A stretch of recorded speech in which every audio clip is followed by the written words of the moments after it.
Can you help me, guys? I cannot breathe.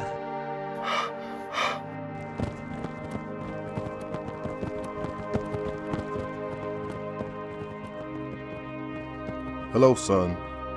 You saw how difficult it was on the ascent, but there's a reason for that. In life, how you prepare is very important. If you don't take it seriously, there will be consequences.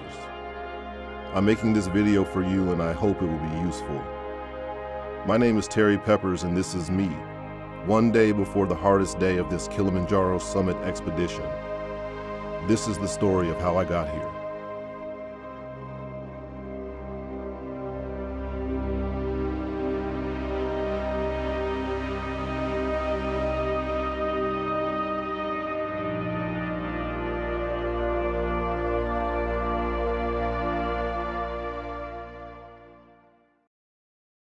I saw a lot of movies and TV shows and magazines that have these really nice pictures of mountains, and I kind of want to see it in real life. And I met this person who has done like 50 mountains around the world, and they invited me to go to Colorado to summit a couple of 14ers. 14ers are 14,000 foot mountains.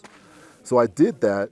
And that experience was life-changing for me. And it really opened up my eyes to nature and climbing and hiking and camping and all of those things. I did some research online and I saw a mountain called Cotopaxi that is an active volcano that is above 19,000 feet, that's covered in snow, and I wanted to climb that mountain. So I contacted an exhibition and I asked them if I could climb it. And they said, have you done anything above 19,000 feet? And I said, no. And they said, have you done any mountaineering training? And I said, no. They recommended that I come here and climb Kilimanjaro. That will give me experience above 19,000 feet. And then after that, they said a good idea would be to climb Mount Rainier in Washington, take a course, a 5-day course on mountaineering, and then combine those two things to go and summit Cotopaxi. So that's my plan, and that's why I started.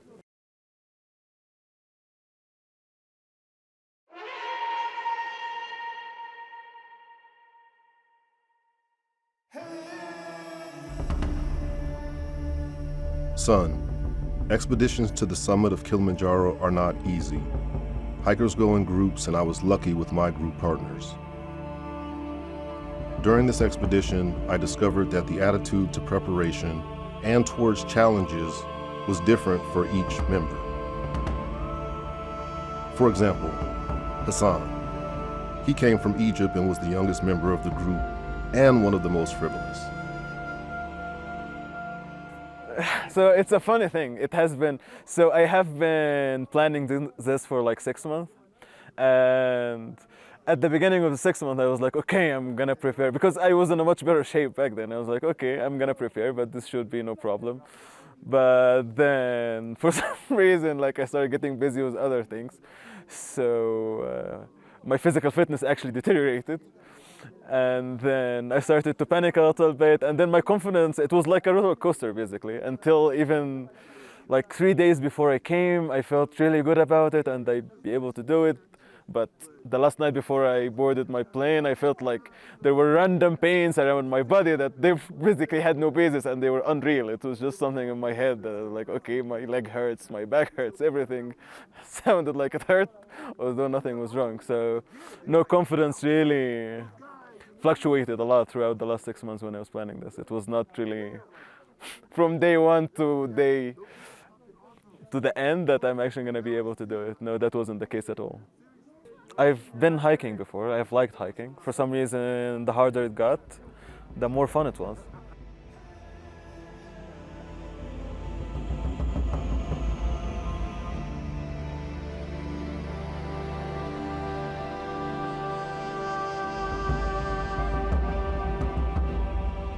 With such an approach to preparation, it is not surprising how difficult it was for him on the ascent. There are also women in the group. Meet Maya. She is an American with a positive attitude and mindset. Hear her story about how she decided to come so far from home. I keep on hearing from everyone basically that it's more mind over matter and not actually about necessarily your abilities or whether or not you're taking, altitude sickness pills. Everyone is kind of on an even playing field as long as you can be positive about it. So actually, I had seen a friend of mine go on a similar trip in Nepal about 2 years ago, and the seed was planted at that point. And I didn't really know that regular people could do things like this, obviously with a little bit of training and dedication, but you didn't need to be a professional. You could just be a regular person. And so I thought it was a really cool challenge, and I booked my flight and I came. That was it.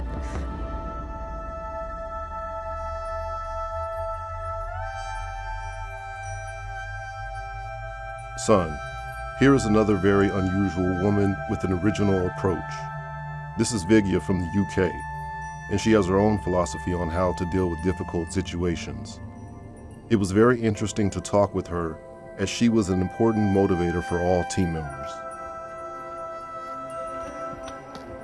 I think the main skill in this journey is the mental stamina. You need to be really strong in your head.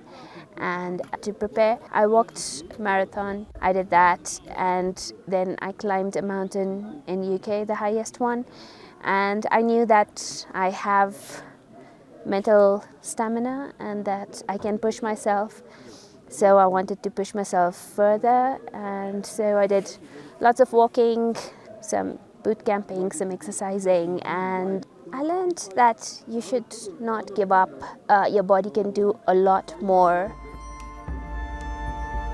Different thoughts were in the minds of people the day before the ascent, and this is no coincidence, because over the previous 5 days, a lot of different tests fell to our group. The mountain found weaknesses in everyone. But let me tell you how it was on the very first day, when we were beginning our trek and it seemed that we were on a simple walk. Even then, we suffered a lot, but that's how it was.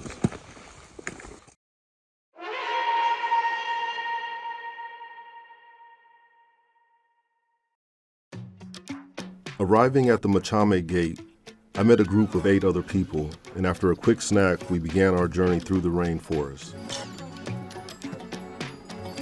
I loaded myself with 2 backpacks, and it felt like I was walking in the park.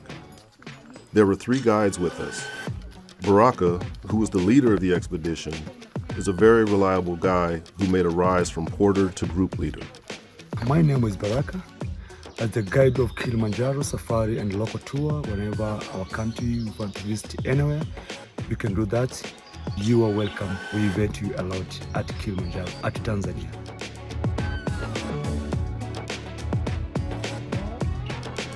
Next to me was the guide Ali, who I constantly asked how long it would take to get to the next camp. From the gate to the camp, Machame camp, we normally using 4 to 5 hours. Son, in life, it doesn't matter how things start. What seems easy can quickly turn into a challenge. It happened that day. Everything started off beautiful, and I could shoot with my drone. Then suddenly it rained. Everyone immediately threw on their ponchos and thought the rain was a rarity.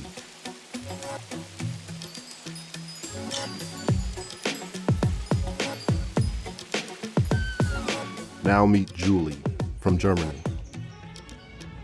The first day, one team. It's about being one team. That's the most important. I loved it. A lot of rain, but it was amazing. Great first day. Let's see what the next days bring. I hope more adventure.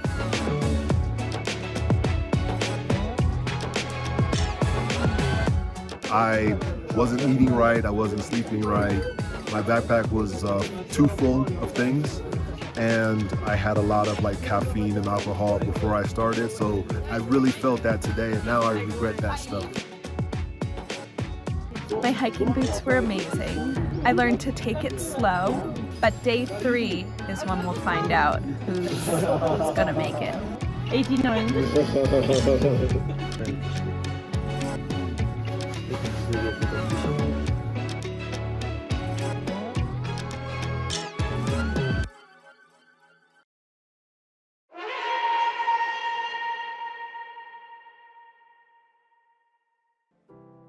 Prior to the start of the expedition, it was expected that on the third day, it would become clear who was in good shape.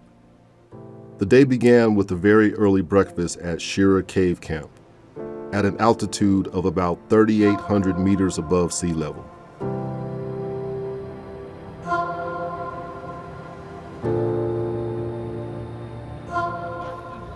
Good sky, good weather. No rain, no rain. I don't want to put on layers until I feel like I need to. I know I'm going to warm up as we walk, so I'm waiting. And also, I don't want to have a lot of layers on if the storm comes and starts raining. The beginning was an easy hike, and I walked next to the most experienced guide named Justin, who told a lot of interesting stories about how the human body adapts to extreme challenges. We have a bit long way day today because Lava Tower is stopped there for lunch, and the elevation is 4,600 meters, which is same way as the elevation as the base camp. And then we'll go all the way down to 3,900 meters at Barranco, where we'll have our night tonight. So we have a big acclimatization day today.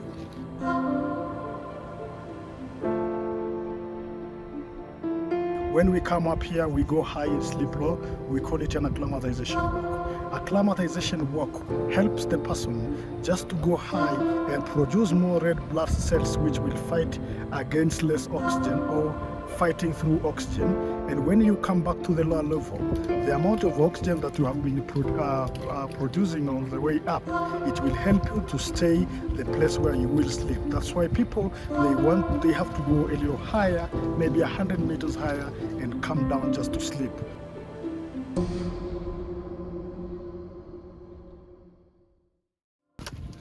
Son, sometimes everything seems simple, but at the same time, it is a challenge. And this happened on the third day. It seemed to me that it was too easy to go, and I decided to increase speed and wait ahead. I was the first to come to Lava Tower Camp and waited for everyone there. Justin gave me a short tour over the camp and told me a lot of interesting things about the history of this place. This was the third eruption, which happening 350,000 years ago. This was a very big piece of rock which remaining here once it was just the rocks melting going down. And remaining this, which we call it Lava Tower. The highest point of it from here where we are now to the very top is 150 meters. I was trying to outrun the rain, so I was going a lot faster than Pole Pole. We went from Lava Tower to Barranco Camp in an hour and 15 minutes instead of the recommended 2 hours, 2.5 hours. And afterwards, my knees were killing me. Take that into consideration. If you go fast, there's going to be consequences. So for me, it was worth the consequence, but I'm not sure. We'll see when we climb Barranco Wall whether it bites me in the ass or not. When suddenly we heard the helicopter begin to evacuate people out of the camp. My body was also feeling tired at this point. I realized I needed to pace myself better and save my energy.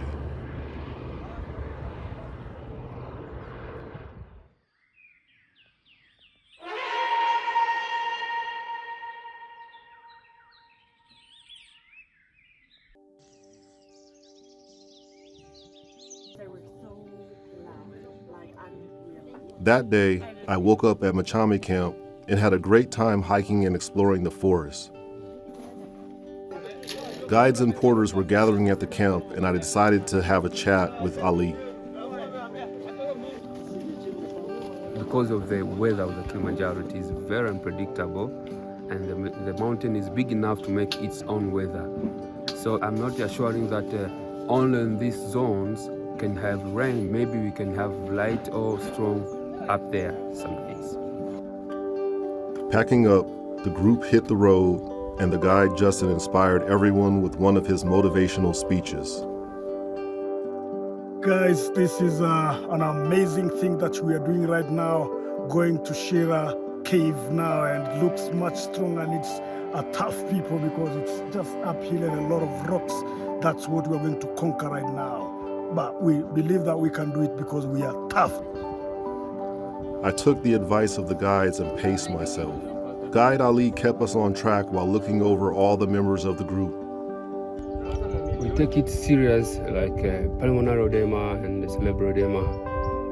Those can be a major case.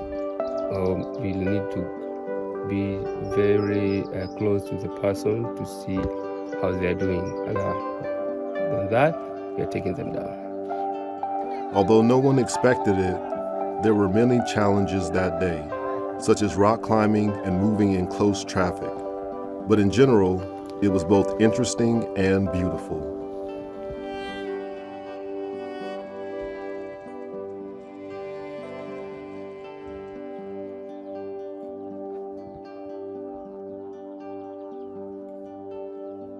This is good.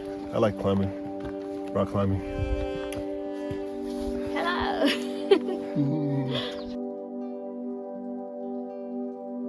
Not far behind me was a woman from South Africa called Sanette, who was the oldest member of our group, and she had her own opinion about the route. I don't like it, but so far I'm good. Thank you. There's always a risk. The morning was sunny, and we were moving along gradually, and even Sanette felt good. It was difficult and dangerous to climb these steep and slippery rocks, but everyone did it well. And in the depths of our soul, there was a hope that the whole day would pass like that, without rain and new challenges. Sweaty, little tired, otherwise good. It's an exciting trail. Yes, Like it's really totally. beautiful. Yeah. All guides behaved very responsibly and constantly picked up the rubbish that many tourists left behind on the route. We also picking up the trash once we saw them on the path, because some other people, they throw it down. Son, I realized that day, not everything that starts well ends well. Suddenly in the afternoon, clouds appeared and it began to snow and rain, and the rest of the way we had to continue in these terrible conditions. But the camp was no more than 3 hours away.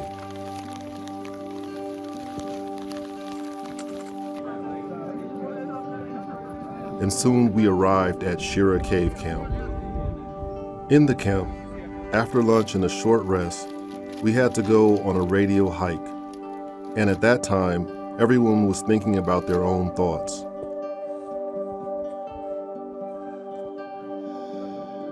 Vigya walked around the camp and thought about her family. I've been wanting to go trekking for a very long time, but my children were little and I couldn't do it. And now they're big, independent, and it was easier for me to come do this hike. So Dad is looking after the kids and I'm here climbing Kilimanjaro. At the same time, Hassan found a comfortable place for himself to just relax. It was quite a steep hike. So we did 1,000 kilometers of altitude and about 5 kilometers walking distance. So that was pretty steep. And then it was raining non-stop from noon onwards. So that didn't make it easier. It was more slippy and all the more mud. So, yeah. During the rest period, the leader of the group, Baraka, checked on the condition of the people and discovered not everyone was able to continue with the hike. Your heart rate is a bit higher because you didn't drink water. So you need to drink enough water just to minimize your heart rate to become a bit slower, okay? The rest of the hike for that day had to be postponed to give people time to recover. Today, I learned the importance of hydration. Yesterday was very, very difficult for me, and I only drank about maybe 500 milliliters. So today, I actually drank 3 liters of water, and it made a huge difference. In addition to that, using the hiking poles was very helpful because it relieve some of the stress from my legs. And I didn't realize this was my first time using hiking poles. I didn't think they were useful, so I never used them, but I used it today and it definitely made a difference. So I'm gonna keep doing that moving forward. That evening, even though I was feeling strong, I realized how important it is to let your body get used to the altitude. There were hundreds of people in the camp, but that didn't bother me. The path and camp were very wide, but that wasn't always the case.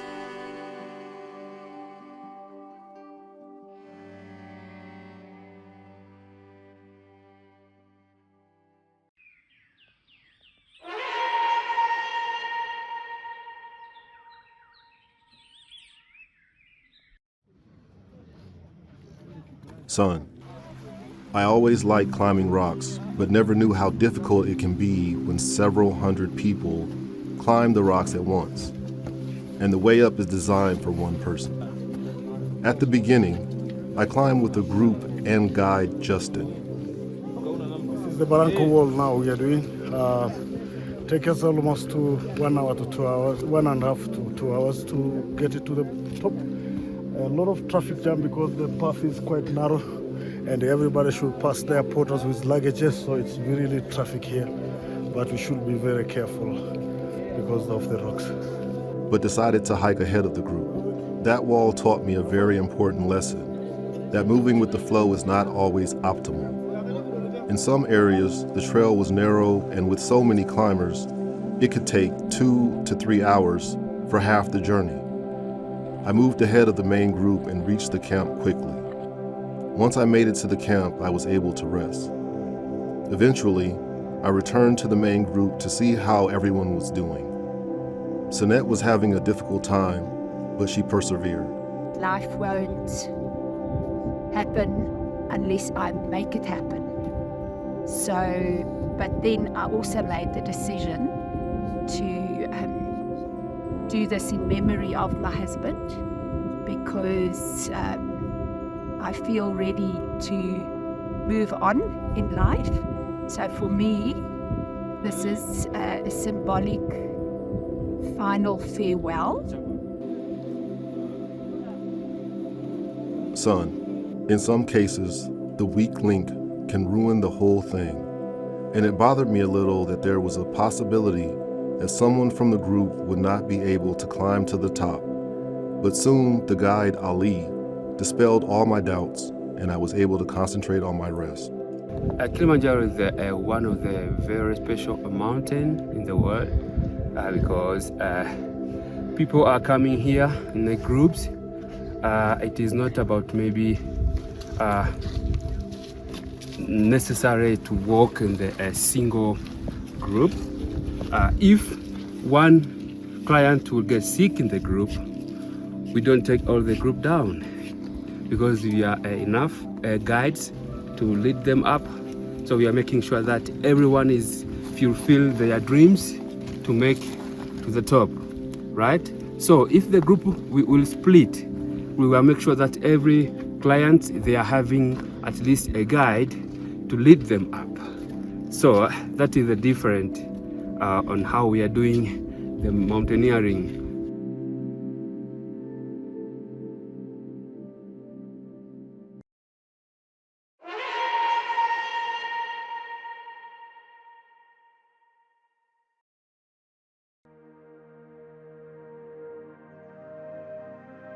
Son, now, when much has become clear, listen to what happened on the day of ascension.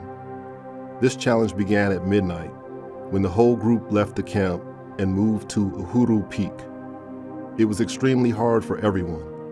Hassan vomited, Julie froze, Maya was looking like she had been hypnotized, and another member of our group named Saeed fell down and could not get up.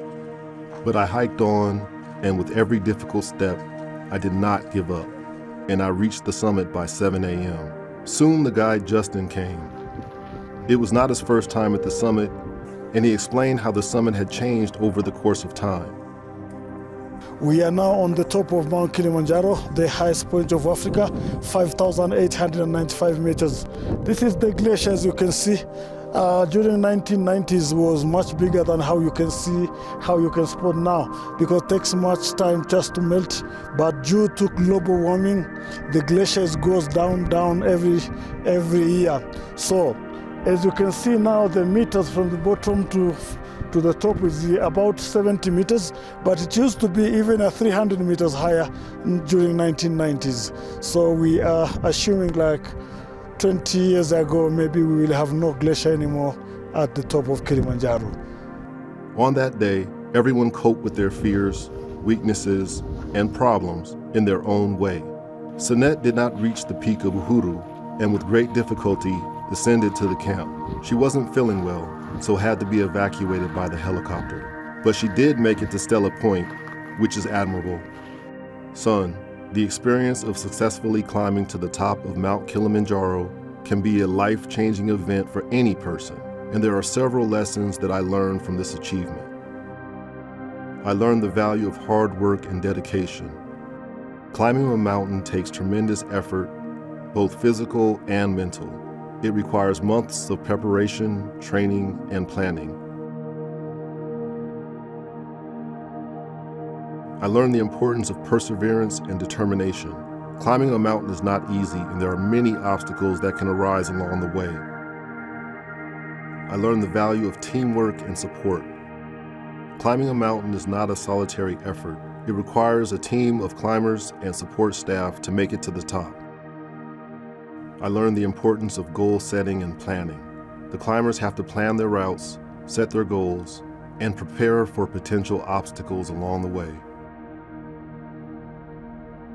Finally, I learned the importance of taking risks and stepping out of one's comfort zone.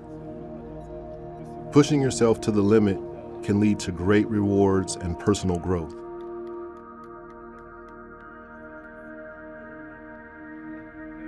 With love, your father, Terry Peppers.